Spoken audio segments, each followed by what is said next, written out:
లూకాసు వార్త 1వ అధ్యాయం 20వ వచనాన్ని మనం పరిశీలిస్తే, ఈ సంగతులన్నింటి గురించి ఆలోచిస్తూ ఉన్నప్పుడు దేవుని దూత వచ్చి యోసేపు తెలియజేస్తుంది, నీ భార్యను చేర్చుకున్నట్టుకు నువ్వు భయపడద్దు, ఎందుకంటే పరిశుద్ధాత్మ వలన గర్భము దాల్చినది అని తెలియజేస్తుంది.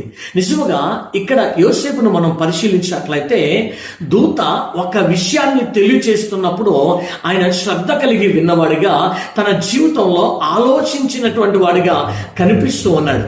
ఈ రోజున ప్రతి క్రైస్తవుడు వాక్యము నీతో మాట్లాడుతున్నప్పుడు, దేవుని సేవకుడు వాక్యానుసారంగా నీతో మాట్లాడుతున్నప్పుడు ఆ వాక్యమును శ్రద్ధ కలిగి వినాలి, శ్రద్ధ కలిగి నేర్చుకోవాలి, శ్రద్ధ కలిగి మనసులో పెట్టుకోవాలి. ఆ వాక్యానుసారంగా బ్రతకడానికి ప్రయత్నము చేయాలి. ఎగ్జాక్ట్ గా చెప్పాలంటే 100కి 100% వాక్యానుసారంగానే బ్రతకాలి.